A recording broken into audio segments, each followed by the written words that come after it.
From the very first week, the staff whispered the same phrase in different corners of the mansion, as if saying it softly might make it less cruel. The maid's twins were impossible. They were impossible in the way only small children could be: loud, unpredictable, relentless. The kind of impossible that didn't come from malice, but from energy with nowhere to go and fear they couldn't name. Their voices bounced off marble walls and high ceilings, magnified until even a short cry sounded like a siren. One moment there was laughter, bright and piercing, and the next, a wail so desperate it made seasoned housemaids flinch. The mansion had never been built for children. Everything in it was sharp-edged perfection: glass tables polished to mirrors, pale rugs that showed even the smallest stain, porcelain sculptures that seemed to dare anyone to come too close. Silence lived here, the expensive kind, broken only by the soft echo of footsteps and the distant hum of efficiency. Into this world came Leo and Max. They were 3 years old and inseparable, yet entirely different. Leo was restless, always climbing, always touching, his fingers itching to explore every forbidden surface. Max was quieter but stubborn, clinging to routines that didn't exist here, refusing food, refusing naps, refusing smiles from strangers. Together, they were chaos. Clara tried everything. She woke before dawn to prepare them, whispering instead of speaking, bribing them with dry biscuits, promising games later if they would just be quiet now. She braided their hair with shaking hands, smoothed wrinkled clothes she had washed the night before, and prayed, that today would be different. It never was. A silver tray crashed in the east hallway when Leo darted under a waiter's feet. Max screamed when a stranger tried to lift him away from the noise. Juice spilled on a white rug worth more than Clara earned in a year. Each sound felt like an accusation. "I'm sorry," Clara said over and over, the words falling from her lips before anyone spoke. "I'm so sorry. They won't do it again." But they always did. The head housekeeper's patience thinned visibly. Doors closed faster when the twins approached. Conversations stopped. Clara could feel the judgment pressing against her back as she scrubbed floors or dusted shelves, her sons clinging to her skirt or running wild the moment her attention slipped.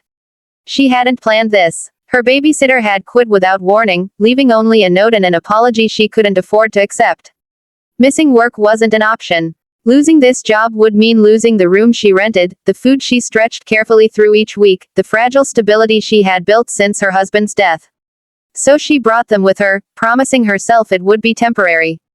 Just a few days. Just until she found another solution. But days passed, and solutions didn't come. Sebastian Hale noticed the disruption immediately. He noticed everything. It was part of why he was successful, why entire industries bent under his influence. From the top of the staircase or the quiet corners of the halls, he observed without being seen. He noticed how the twins' noise changed the rhythm of the house, how staff stiffened when small footsteps echoed too close, how Clara's shoulders curved inward more each day. He noticed the way she flinched when glass shattered, not from fear of the sound, but from the consequences that followed. One morning, he watched her kneel on the marble floor, gathering broken porcelain with bare hands while her sons cried nearby.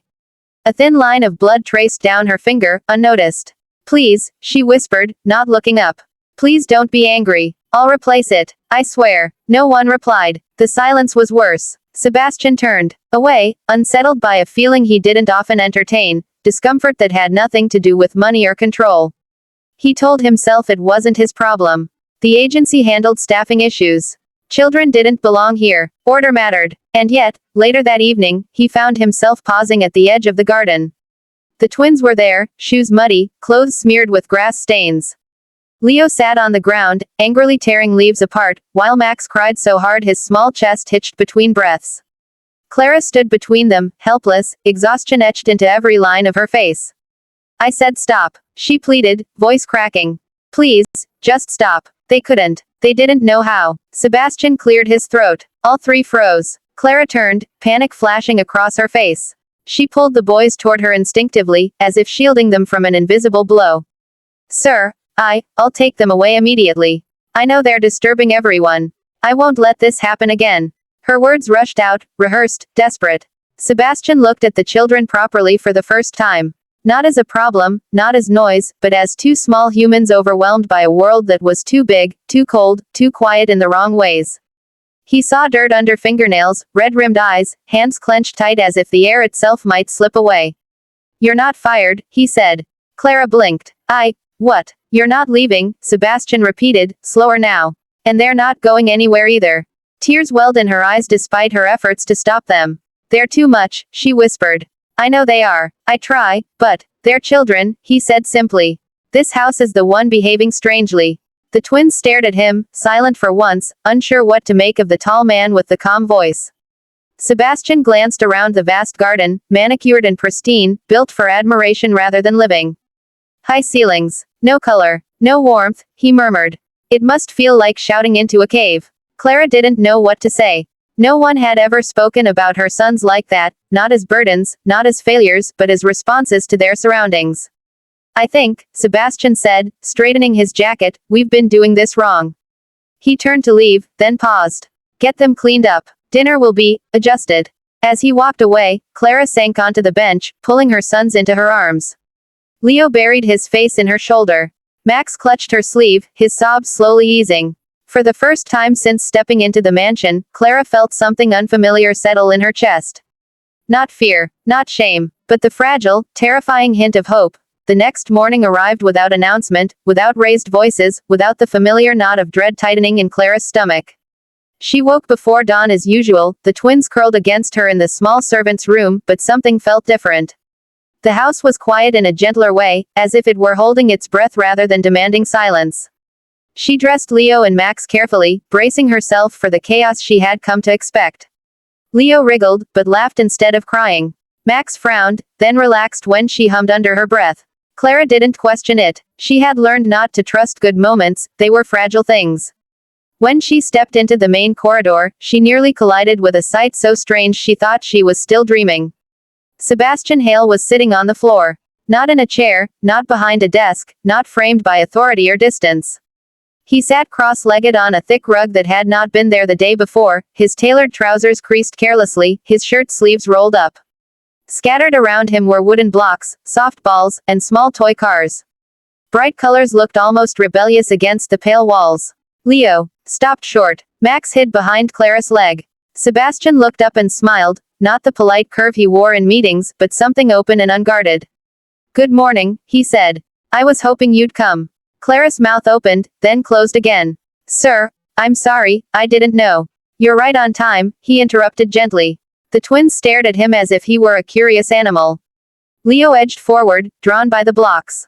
Max stayed back, clutching his mother. Sebastian pushed a red block toward Leo.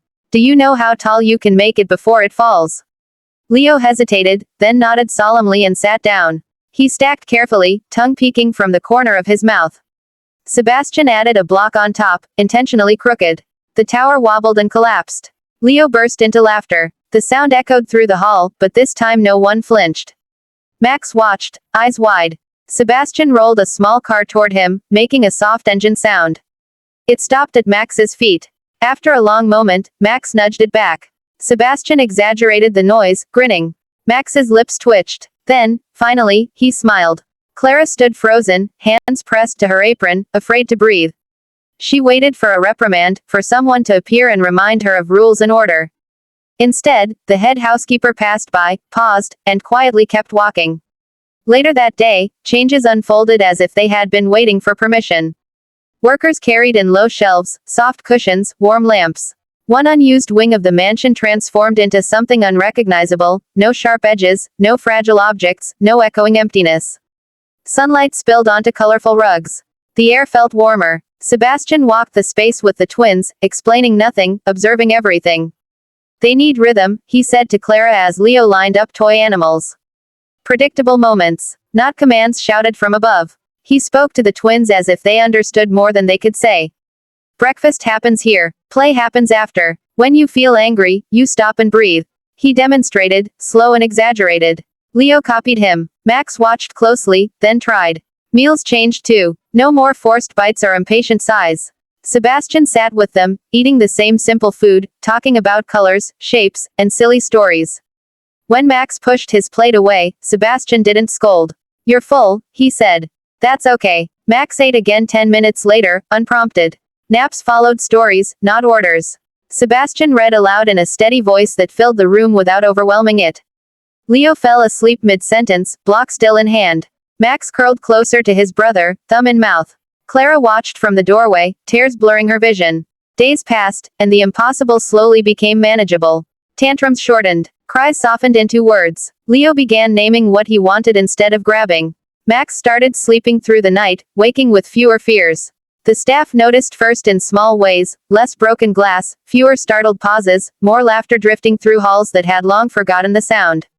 And Clara changed too. She stopped apologizing before anyone spoke. Her back straightened. She laughed, quietly at first, then freely. For the first time since her husband's death, she felt like a mother who wasn't failing. One afternoon, while the twins built an elaborate tower together, Clara found Sebastian standing by the window, watching them. "Sir," she said softly, afraid to break the moment. "I don't understand why you're doing all this." He didn't turn immediately. "Do you know what this house was before?" he asked. "A monument to success. Empty, but impressive." He looked down at the children, now arguing gently over a blue block. "They didn't break the order here. They exposed it." Clara swallowed. "Most people would have sent us away." "Most people don't listen," Sebastian replied. "They try to control what frightens them." Leo's tower collapsed again. This time, both boys laughed and rebuilt without tears. Sebastian smiled. "Nothing was wrong with them," he said. "They were just speaking a language no one here knew." Clara's voice trembled. "You changed everything." He finally turned to her. "No," he said. "They did. I just chose to hear them." That evening, as the sun dipped low and the mansion glowed with a softer light, Clara tucked her sons into bed in their new room. Leo whispered about towers. Max slept clutching a toy car. Clara closed the door and leaned against it, breathing deeply. For the first time, the mansion felt alive. And the twins, once called impossible, had found a place where they were simply children.